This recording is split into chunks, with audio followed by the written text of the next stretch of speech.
Hello दोस्तों, आप सभी का स्वागत है मेरे इस चैनल पे। और मैं आपको इसका एक ब्रीफ इंट्रोडक्शन दे देता हूँ। इस चैनल पे क्या होगा कि दो सेशन होते हैं ट्रेडिंग के। एक होता है लंदन सेशन, एक होता है न्यूयॉर्क सेशन।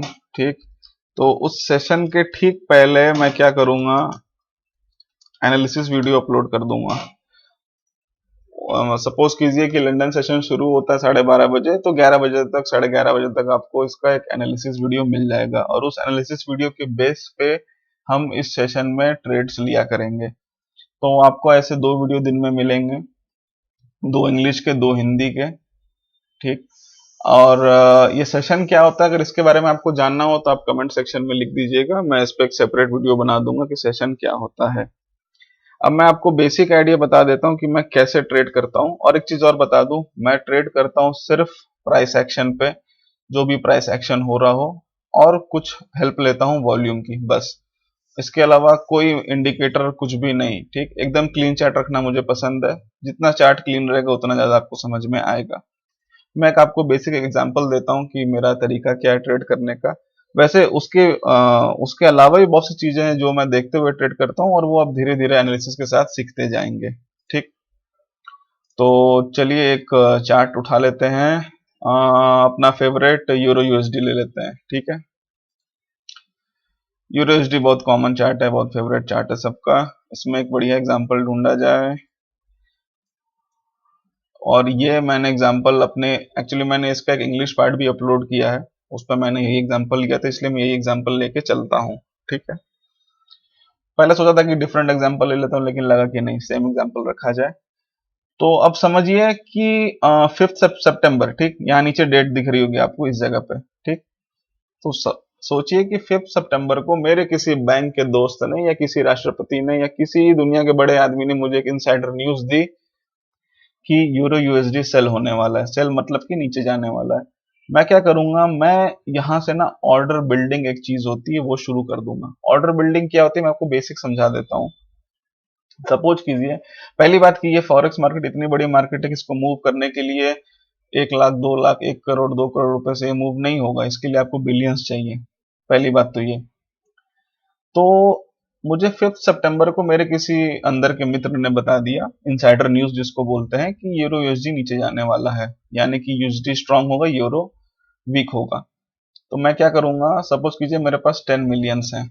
ठीक, मैं एक बहुत बड़ा आदमी हूँ, मैं एक बहुत बड़ा बिग बॉय हूँ, बहुत रईस आदमी हूँ, मेरे पास 10 मिलियन है, मेरे पास पावर है कि मैं इस मार्केट को मूव कर सकूं।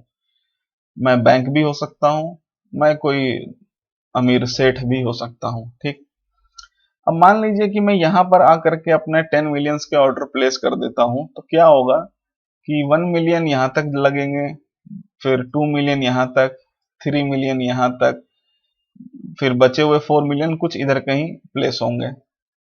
अब आप ये बताइए, कोई भी प्रोफेशनल ट्रेडर कभी भी ये नहीं चाहेगा कि अगर वो सेल कर रहा हो तो वो नीचे जाके सेल करे। वो हमेशा ऊपर सेल करेगा। ठीक, ये बात एकदम क्लियर है।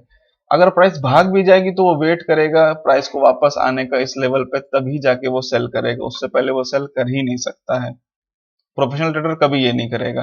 रिटेल ट्रेडर से गलती करेंगे, वो यहाँ सेल कर रहे होंगे, यहाँ सेल कर रहे होंगे, और ये गलती हम नहीं करेंगे।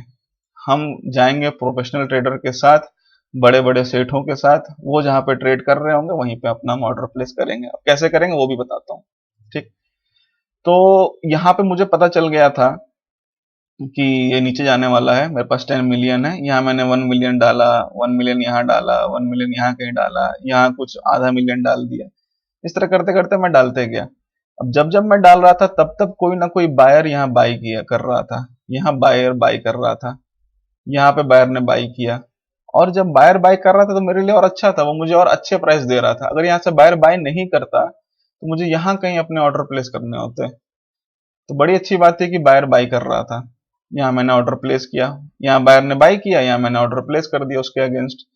तो ये ना एक रेंज बन गया। मैं आपको दिखाता हूँ कैसे, थोड़ा बिगर पिक्चर पे देखेंगे। ये ना एक तरह का रेंज बन चुका है।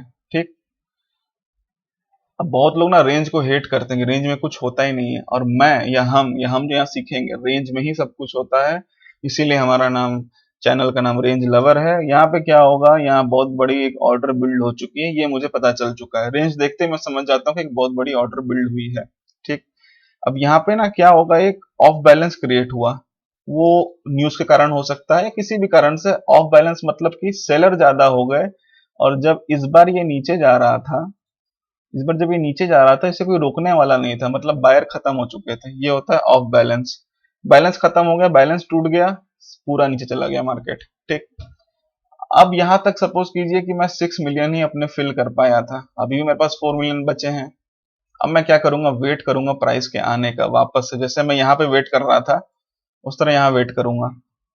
अब यहाँ पे ना आप लोग बोलेंगे कि ये तो रेंज ब्रेकआउट ट्रेडिंग है, इसके बारे में हमने पहले भी सुन रखा है। मैं एक बार लिख देता हूँ, जो लोग नहीं समझ पा रहे होंगे। इस बहुत लोग इसको रेंज ब्रेकआउट ट्रेडिंग बोल रहे होंगे, ये तो हर कोई जानता है। इसमें अलग क्या है, इसमें अलग क्या है मैं अब बताता हूं। अब कुछ लोग क्या करते हैं, इसको आप थोड़ा सा ना विजुलाइज कीजिए। जब प्राइस यहां पे आ रहा होगा, तब ना कुछ रिटेल ट्रेडर्स सेल करने की कोशिश करते हैं कि ये प्राइस वापस से रेंज को टच कर रहा है इस जगह पे, अब हम सेल करते हैं। वो क्या करेंगे, अपने यहाँ पे ऑर्डर प्लेस करेंगे, स्टॉप लॉस यहाँ रख देंगे। एक मिनट, इसको मैं हटा देता हूँ, इसको डिलीट कर देता हूँ, रुकिए रुकिए, हाँ, थोड़ा सा साफ साफ होना चाहिए। तो वो क्या करेंगे, जैसे ही वो इसको टच करेगा, यहाँ पे वो सेल करना शुरू कर देंगे और स्टॉप लॉस यहाँ रखेंगे और अपना टारगेट कुछ यहाँ तक रखेंगे। ठीक, लेकिन क्या देखेंगे आप कि कुछ घंटों बाद ये स्टॉप लॉस को हिट हो गया, लॉस हो गया। अब मैं यहाँ पे आपको यही चीज सिखाने वाला हूँ कि ये सही समय नहीं है एंटर करने का, सही समय है थोड़ा प्राइस और इसके पास आए और तब हम एंटर करें। तो यही हम आने वाले दिनों में सीखेंगे थ्रू एनालिसिस, जो मैं एनालिसिस डाला करूंगा। यहाँ पे हम एंटर करते हैं, यहाँ तक राइड करते हैं, और ये हमारा होता है रिस्क टू रिवॉर्ड 6.6 का। बहुत अच्छा रिस्क टू रिवॉर्ड है। एक बात मैं बोल देता हूँ कि रोज आपको 6.6 का रिस्क टू रिवॉर्ड नहीं मिलेगा, लेकिन 1:2 1:3 तो आपको डेली मिलते रहेंगे। ठीक है, अब यही चीज मैं आपको सिखाने वाला हूँ, कैसे बिना किसी इंडिकेटर के आप जाने कि यहाँ पर इस जगह पर एंट्री नहीं करनी है, इस जगह पर एंट्री करना सेफ है जब वो इसके पास आ जाए। इसके अलावा इसमें इसके पीछे और भी बहुत सी चीजें हैं जो हम देखते हैं, वो मैं आपको आने वाले दिनों में सिखाऊंगा। पेशेंस के साथ देखिएगा, ठीक, लेकिन एनालिसिस के थ्रू आप बहुत कुछ समझते जाएंगे। एक एग्जांपल और डिस्कस करते हैं, क्योंकि हमने अपने इंग्लिश वाले वीडियो में भी किया है, वो है यूरो येन का एग्जांपल। यहाँ पे क्या है, ये एक रेंज दिख गया मुझे। ठीक, रेंज वो होता है जहां पे प्राइस कुछ नहीं करे, ऊपर नीचे, देखिए ना, ऊपर गया नीचे आया, ऊपर गया नीचे आया, ऊपर आया नीचे आया। अब यहाँ पे वही सेम स्टोरी, अच्छा मैं आपको पूरी एनालिसिस स्टोरी के बेसिस पे बताया करूंगा। यहाँ पे फिर वही सेम स्टोरी, मेरे पास 10 मिलियन थी। ठीक, 6 मिलियन यहाँ पे मैंने लगा दिया, प्राइस नीचे गया। अब मैं यहाँ पे एंट्री तो लूंगा नहीं, फिर मैं वेट करूंगा प्राइस के ऊपर आने का। प्राइस ऊपर आया, प्राइस यहाँ तक आया। अब देखिए यहाँ पे कैच है, ध्यान से देखिएगा। एवरेज जो रिटेल ट्रेडर है या जो चीजें सिखाई जा रही हैं यूट्यूब पे जगह जगह पे, वो क्या बोलेंगे आपको, यहाँ पे एंट्री ले लो, जब प्राइस इसको टच कर रहा है यहाँ पर एंट्री ले लो। क्या करेंगे वो, यहाँ पे एंट्री ले लेंगे, इस तरह से टच करते ही ले लेंगे, टारगेट रख देंगे यहाँ तक का। उसके बाद क्या होगा, यहाँ पे उनका हो जाएगा स्टॉप लॉस। और हम यहाँ पे क्या सीखेंगे कि अभी सही समय नहीं है एंट्री लेने का, this is not a right time to take the entry. हम क्या करेंगे, और वेट करेंगे, थोड़ा और वेट करेंगे, जब कंफर्मेशन मिल जाएगा पूरी तरह, तब हम यहाँ कहीं पे एंट्री ले रहे होंगे, यहाँ हमारा स्टॉप लॉस होगा। इस तरह से मैं बताता हूँ, और यहाँ तक हम इसको राइड कर रहे होंगे। ठीक, बहुत लोग बोलेंगे कि नहीं, हम राइड तो यहाँ तक कर सकते थे, यहीं पे क्यों रुक गए। तो देखिए, मेरा जो मेथड है बताने का, उसमें तो मैं यहीं पे रुक जाऊं, क्योंकि मुझे कभी भी मैं ना पूरे प्रॉफिट के लिए नहीं जाऊंगा, लेकिन इस केस में नहीं जाऊंगा। इसमें कुछ एक अलग केस बन रहा है, वो मैं आने वाले दिनों में सिखाऊंगा कि यहाँ मैं क्यों नहीं गया पूरे प्रॉफिट के लिए। लेकिन मैं यहाँ पे आके यहाँ पे रुक जाऊंगा, और ये भी 2.6 का 1:2.6 अच्छा रिस्क टू रिवॉर्ड है, कोई बुरा नहीं है। तो इस तरह की चीजें हम आने वाले दिनों में सीखेंगे, धीरे धीरे करके सीखेंगे। कोई अगर आपको डाउट हो, इसमें कुछ समझ में नहीं आया हो, तो प्लीज कमेंट सेक्शन में कमेंट कीजिएगा। और कल से मैं वीडियो डालना शुरू करूंगा, 2 टाइम, एक लंदन सेशन के पहले, एक न्यूयॉर्क सेशन के पहले। और कभी भी आपको इस चैनल पे ऐसा नहीं होगा कि सपोज कीजिए कि ट्रेड चला गया, उसके बाद मैंने बताया कि मैं यहाँ पे एंट्री लिया था, यहाँ ऐसे किया था, मैं यहाँ तक एकदम नीचे तक राइट किया, ऐसा कभी नहीं होगा। आपको हमेशा 1 घंटे पहले, आधे घंटे पहले पता चल जाएगा कि मैं ये प्लान कर रहा हूँ कि मैं इस जगह पे ट्रेड लेने का प्लान कर रहा हूँ।